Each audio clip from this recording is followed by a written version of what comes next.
നമ്മളിപ്പോഴുള്ള സാധാരണ ഇൻവെസ്റ്റേഴ്സിന് ഇന്ന് അവതരിപ്പിച്ച കേന്ദ്ര ബഡ്ജറ്റ് എങ്ങനെ ബാധിക്കും എന്നുള്ള ഇതിനെ പറ്റിയിട്ടുള്ള ഒരു ക്വിക്കായിട്ടുള്ള ഒരു ഓവർവ്യൂ ആണ്. ഇത് ഇപ്പോൾ ലഭിച്ചിട്ടുള്ള ഇൻഫർമേഷനുകളെ ബേസ് ചെയ്തുകൊണ്ടാണ് കൂടുതൽ ക്ലാരിറ്റി കിട്ടുന്നതിനനുസരിച്ച് അപ്ഡേറ്റ് ചെയ്തിട്ടുള്ള വീഡിയോസ് ചെയ്യാം. ഓവറോൾ ബിസിനസ്സിനെയും എക്കണോമിയെയും പറ്റി പറയുമ്പോൾ ഓവറോൾ ഒരു ഗ്രോത്ത് പെർസ്പെക്റ്റീവിൽ തന്നെയാണ് ബഡ്ജറ്റ് അവതരിപ്പിച്ചിട്ടുള്ളതെന്നാണ് ബഡ്ജറ്റിലുള്ള മെയിൻ കാര്യങ്ങൾ വായിച്ചു നോക്കുമ്പോൾ മനസ്സിലാവുന്നത്.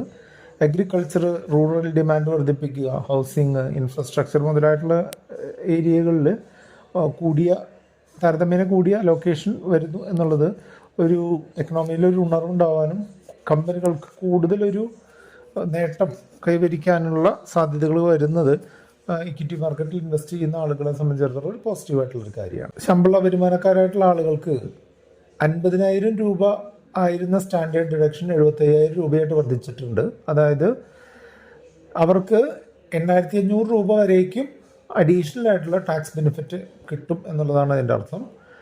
ഇത് പ്രത്യേകം ശ്രദ്ധിക്കാൻ, പുതിയ ടാക്സ് റെജീം ഓപ്റ്റ് ചെയ്യുന്ന ആളുകൾക്ക് മാത്രമേ ഈ ഒരു സംവിധാനം അവൈലബിൾ ആയിട്ടുള്ളൂ. പുതിയ ടാക്സ് റെജീമാണ് സർക്കാർ കൂടുതൽ പുഷ് ചെയ്യുന്നത് എന്നുള്ളതാണ് ഇതിൽ നിന്നൊക്കെ മനസ്സിലാക്കേണ്ടത്. അത് സാധൂകരിക്കുന്ന നിരവധി കാര്യങ്ങൾ ഇതിലും ഉണ്ടായിട്ടുണ്ട്. പഴയ ടാക്സ് റെജീമിൽ 2.5 ലക്ഷം രൂപ വരെ വരുമാനമുള്ളവർക്ക് ടാക്സ് അടയ്ക്കേണ്ട, 2.5 മുതൽ 5 ലക്ഷം വരെ ഉള്ളതിന് 5%, 5 മുതൽ 10 ലക്ഷം വരെയുള്ളതിന് 20%, 10 ലക്ഷത്തിന് മേളിലുള്ള വരുമാനത്തിന് 30% എന്നുള്ള രീതിയിലാണ് പഴയ ടാക്സ് റെജീമിൽ ടാക്സ് കാൽക്കുലേറ്റ് ചെയ്യുന്നത്. അവിടെയുള്ള ഗുണം എന്താണെന്ന് വെച്ചാൽ നമ്മൾക്ക് ഹോം ലോൺ, അതുപോലെ LIC പോളിസികൾ, മെഡിക്കൽ ഇൻഷുറൻസ്, അങ്ങനെയുള്ള വിവിധ ഡിഡക്ഷനുകൾ അപ്ലൈ ചെയ്യാൻ പറ്റുമെന്നുള്ളൊരു ബെനിഫിറ്റാണ് അവിടെ ഉള്ളത്. പുതിയ ടാക്സ് റെജീം കുറേ കൂടെ അട്രാക്റ്റീവ് ആക്കിയിരിക്കുകയാണ്. 3 ലക്ഷം രൂപ വരെയുള്ളവർക്ക് ടാക്സ് അടയ്ക്കേണ്ട, 7 ലക്ഷം രൂപ വരെയുള്ളവർക്ക് 5% ടാക്സാണ് അടയ്ക്കേണ്ടത്, 10 ലക്ഷം രൂപ വരെ 10%, 12 ലക്ഷം രൂപ വരെ 15%, 15 ലക്ഷം രൂപ വരെ 20%, 15 ലക്ഷത്തിന് മേളിൽ 30%. വലിയ രീതിയിലുള്ള ഡിഡക്ഷനൊന്നും ഇല്ലാത്തവർക്ക് പുതിയ ടാക്സ് റെജീം കൂടുതൽ അട്രാക്റ്റീവ് ആക്കുന്നതിന് ഈ സ്റ്റാൻഡേർഡ് ഡിഡക്ഷൻ്റെ കുറവും ഈ ടാക്സ് ബാൻഡുകളിൽ വരുത്തിയ ചേഞ്ചും ഹെൽപ്പ് ചെയ്യുമെന്നുള്ളതാണ് നമുക്ക് മനസ്സിലാവുന്നത്. അടുത്തായിട്ട് പറയുന്നത് ഫ്യൂച്ചേഴ്സ് ആൻഡ് ഓപ്ഷൻസ് ചെയ്യുന്ന ആളുകളെ സംബന്ധിച്ചിടത്തോളം അവർക്ക് കൂടുതൽ ചെലവുകൾ വരുന്ന ഒരു സിറ്റുവേഷനാണ് കാണുന്നത്. ഓപ്ഷൻസിന് ഉള്ള ചാർജുകൾ, STT ചാർജുകൾ വരുന്നുണ്ടായിരുന്നത് 0.025% ആയിരുന്നു. അത് 0.1% ആക്കി വളരെ വലിയ രീതിയിൽ ഉയർത്തിയിട്ടുണ്ട്. അതുപോലെ ഫ്യൂച്ചേഴ്സിന് 0.125 ആയിരുന്നത് 0.2 ആയിട്ട് വർദ്ധിപ്പിച്ചിട്ടുണ്ട്. അതായത് ഓപ്ഷൻസും ഫ്യൂച്ചേഴ്സും ചെയ്യുന്നവർ വളരെ കൂടിയ ഒരു നിരക്കിലുള്ള STT കൊടുക്കണം എന്നുള്ളതാണ്. അത് ഓപ്ഷൻസ് ആൻഡ് ഫ്യൂച്ചേഴ്സിനെ കുറേ കൂടെ അട്രാക്റ്റീവ് അല്ലാതാക്കി മാറ്റുകയാണ് ചെയ്യുന്നത്. മറ്റൊരു പ്രധാനപ്പെട്ട ചേഞ്ച് വന്നിട്ടുള്ളത് നമ്മളിപ്പോഴുള്ള ഇക്വിറ്റി ഇൻവെസ്റ്റേഴ്സിന്, അതായത് സ്റ്റോക്കിലും മ്യൂച്വൽ ഫണ്ടുകളിലൊക്കെ ആയിട്ട് ഇൻവെസ്റ്റ് ചെയ്യുന്ന ആളുകൾക്ക് മോശം ആയിട്ടുള്ള കുറച്ച് തീരുമാനങ്ങളും കൂടെ വന്നിട്ടുണ്ട്. ഇക്വിറ്റി ബേസ്ഡ് ആയിട്ടുള്ള മ്യൂച്വൽ ഫണ്ട്, അതായത് 65% പൈസ സ്റ്റോക്കുകളിൽ നിക്ഷേപിക്കുന്ന, ഇന്ത്യൻ ഓഹരികളിൽ നിക്ഷേപിക്കുന്ന മ്യൂച്വൽ ഫണ്ടുകളെയാണ് ഇക്വിറ്റി മ്യൂച്വൽ ഫണ്ട് എന്ന് പറയുക. ആ ഇക്വിറ്റി മ്യൂച്വൽ ഫണ്ടുകളിൽ 1 വർഷമോ അതിൽ കൂടുതലോ ഹോൾഡ് ചെയ്തിട്ടുള്ള മ്യൂച്വൽ ഫണ്ടുകൾ യൂണിറ്റുകൾ വിൽക്കുന്ന സമയത്ത് 1 ലക്ഷം രൂപ വരെ ടാക്സ് കൊടുക്കേണ്ടിയിരുന്നില്ല. 1 ലക്ഷത്തിന് മേലിൽ 10% എന്നുള്ളതായിരുന്നു മുൻ നിരക്ക്. ഇത് ഈ വർഷം മുതൽ 1.25 ലക്ഷം രൂപ വരെ ടാക്സ് അടയ്ക്കേണ്ട, പക്ഷേ അതിന് മേളിലുള്ളതിന് 12.5% എന്ന് പറഞ്ഞാൽ ഉയർന്ന നിരക്ക് long term capital gain tax ആയിട്ട് അടയ്ക്കേണ്ടതായിട്ടുണ്ട്.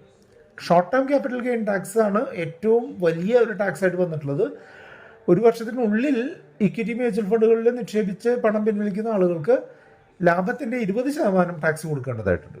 അതായത് ഇക്വിറ്റി മ്യൂച്വൽ ഫണ്ടുകളുടെ അതേ റൂള് തന്നെയാണ് സ്റ്റോക്കുകളിൽ ഫോളോ ചെയ്യുന്നത് എന്നുള്ളത് കൊണ്ട് തന്നെ സ്വിംഗ് ട്രേഡിംഗ് കുറേ കൂടെ അട്രാക്റ്റീവ് അല്ലാതായി മാറിയിരിക്കുകയാണ്. അതായത് നമ്മൾ 3-6 മാസം ഹോൾഡ് ചെയ്ത് വിൽക്കുന്നതിൻ്റെ ലാഭത്തിൻ്റെ 20% നമ്മൾ ടാക്സ് ആയിട്ട് കൊടുക്കേണ്ടി വരുന്നുണ്ട് എന്നുള്ളതാണ്. അതുപോലെ ലോങ് ടേമിൽ വാങ്ങി വിൽക്കുന്ന സ്റ്റോക്കുകളും 12.5 എന്ന് പറഞ്ഞിട്ടുള്ള ഒരു ഉയർന്ന നിലവാരത്തിൽ നമ്മൾക്ക് ടാക്സ് കൊടുക്കേണ്ടതായിട്ട് വരുന്നുണ്ട്. ലാഭത്തിൻ്റെയാണ് ഈ പറയുന്നത്. രണ്ടാമത്തെ തരം മ്യൂച്വൽ ഫണ്ടാണ് debt mutual fund. Debt mutual fund എന്ന് പറഞ്ഞിട്ടുണ്ടെങ്കിൽ നിക്ഷേപിക്കുന്ന തുകയുടെ 65% ബോണ്ടുകളിലും കടപ്പത്രങ്ങളിലും നിക്ഷേപിക്കുന്നതാണ്. ഇത്തരം മ്യൂച്വൽ ഫണ്ടുകളിൽ നിന്ന് കിട്ടുന്ന ലാഭം, അത് വിൽക്കുമ്പോൾ കിട്ടുന്ന ലാഭം എപ്പോഴാണെന്നുണ്ടെങ്കിലും, വിൽക്കുന്ന സമയം എപ്പോഴാണെന്നുണ്ടെങ്കിലും ആ ലാഭം നമ്മളുടെ ടാക്സ് സ്ലാബിനനുസരിച്ച് ടാക്സ് ചെയ്യും. അതായത് നമ്മൾ 30% ടാക്സ് ബ്രാക്കറ്റിലുള്ള ഒരാളാണെന്നുണ്ടെങ്കിൽ നമ്മളുടെ ലാഭത്തിൻ്റെ 30% നമ്മൾ ടാക്സ് കൊടുക്കേണ്ടതായിട്ട് വരും.